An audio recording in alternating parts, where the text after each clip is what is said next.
सारी जिंदगी के कांटे समाप्त हो जाते हैं। फुलेरा दूज कहते हैं भगवान शंकर शिव के मस्तक पर, पिंडी पर, शिवलिंग पर धतूरा पहली बार चढ़ाया गया तो फुलेरा दूज का दिन था। इसलिए शिव महापुराण की कथा कहती है जिस दिन कोई मुहूर्त नहीं हो, कोई काम नहीं हो, उस दिन केवल फुलेरा दूज के दिन आप किसी भी दुकान का, व्यापार का, व्यवसाय का, जन्म का, आदि का कोई भी मुहूर्त कर लो, वो कभी ठप नहीं हो सकता, वो बढ़कर ही चलेगा।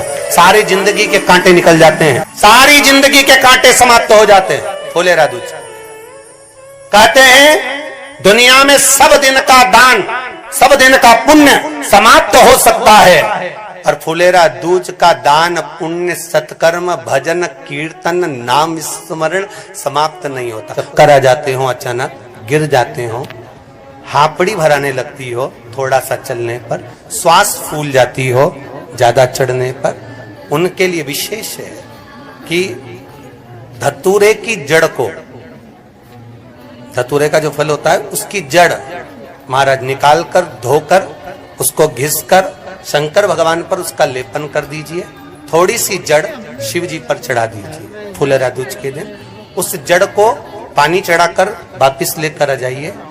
जो मिर्गी का मरीज होता है, जिसको दमे की शिकायत होती है, श्वास की होती है, चलने में हापड़ी भरा जाती हो, फुलेरा दूज के दिन दोपहर के समय पर उसको वो जड़ केवल 3 या 4 बार सुगंध में सुंगा दी जाती है तो मिर्गी की बीमारी समाप्त हो जाती है, और जिसको दमा श्वास फूलता है उसको भी आराम लग जाता है। फुलेरा दूज के दिन उसके लिए नित्य आनंद का सुख दे जाती है। और भी ध्यान दें, जिसको बहुत भारी बीमारी हो, डॉक्टर कह रहे हैं कि ऑपरेशन की जरूरत है, ऑपरेशन कराना पड़ेगा, गांठ हो गई है, ये हो गया है, वो हो गया है, निवेदन है एक धतूरा फुलेरा दूज के दिन भगवान शंकर के शिवलिंग पर समर्पित करें, और 5 बेलपत्र नंदीश्वर भगवान पर अर्थात भगवान नंदी पर समर्पित करें। जीवन में कितनी बड़ी भी बीमारी होगी वो आगे नहीं बढ़ सकती, ऑपरेशन की जरूरत नहीं पड़ सकती, वो केवल फुलेरा दूज पर हो,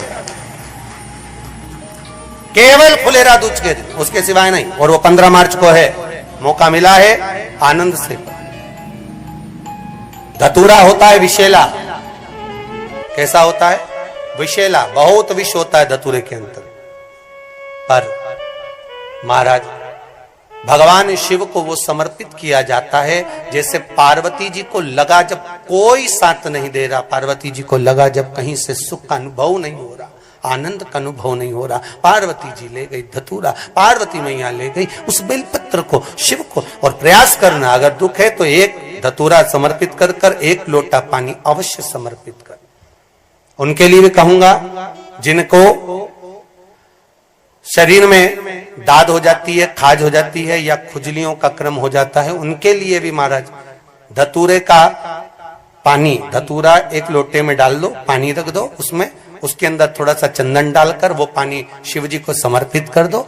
वही पानी को लेकर आ जाइए और कुछ देर तक शरीर में लगाकर बैठ जाइए महाराज। वो केवल फुलेरा दूज का है महाराज, उसको शरीर में लगाकर थोड़ी देर बैठ जाइए, 15-20 मिनट तक। शरीर के अंतर्गत कोई वस्त्र ना हो, उस वस्त्र को उतार कर उसको लगाकर बैठ जाओ। 2.5 से 3 महीने में दांत खाज, किसी भी चर्म रोग होगा वो धीरे धीरे समाप्ति की ओर हो जाएगा। महाराज फुलेरा दूज का महत्व शास्त्र कहता है, भले इसको छुपाकर रखा गया हो शास्त्रों के अनुसार, पर इसकी महत्व का, जो दुकान, जो व्यापार, जो व्यवसाय, और पहले भी आपको कहा, मान लो आप शिवरात्रि के दिन रात को भगवान शंकर को धतूरा चढ़ाते हो व्यापार व्यवसाय के लिए, और वो धतूरा आप शिवरात्रि के दिन सुबह 4 बजे से पहले नहीं बांध सकते, तो उस धतूरे को फुलेरा दूज के दिन लाल वस्त्र में बांधकर अपने व्यापार वाली जगह पर बांध दो।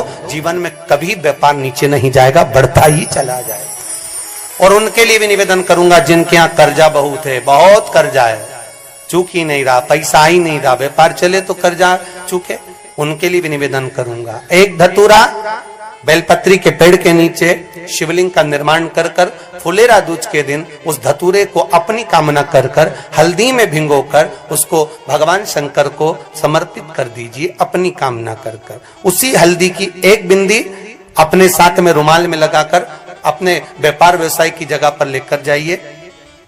कर्जा धीरे धीरे धीरे धीरे जब चूकेगा, जब लक्ष्मी आएगी तो लक्ष्मी की वृद्धि भी वो करता। महाराज ये फुलेरा दूज के उपाय। दिन माँ जगज्जननी जगदम्बा अम्बा स्वयं भगवान शंकर को मौन होकर देख कर विलापित होती हैं, नैनों से नीर बहता, शिव को हुआ क्या, शंकर को क्या हुआ, योगड़दानी को हुआ क्या।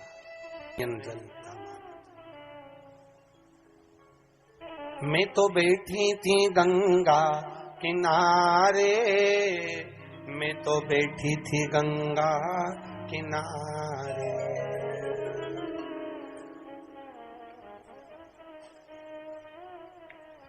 ऐसा धक्का दिया ओ भोलेनाथ, दिल तुझको दिया ओ भोले।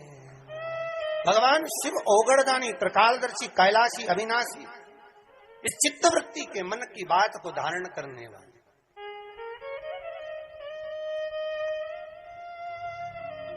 जिन लड़का और लड़की का विवाह नहीं हो रहा है, महाराज विवाह के लिए बहुत परेशान हो गए, उनके लिए भी 5 बेलपत्र, 1 धतूरा, 5 शमी पत्र अशोक सुंदरी वाले स्थान पर, चाहे मंगल हो, चाहे राहु हो, चाहे केतु हो, सारे ग्रह भले अनुकूल है नहीं है, प्रतिकूल है नहीं है, वो अपने अनुसार उसको लेकर शमी पत्र, बेलपत्र और धतूरा हाथ की हथेली में रखकर, जिसका मंगल विवाह नहीं हो रहा, बहुत कष्टप्रद है, हाथ में रखकर अशोक सुंदरी, अशोक सुंदरी का स्थान सबको मालूम है ना, भगवान शंकर की जलाधारी पर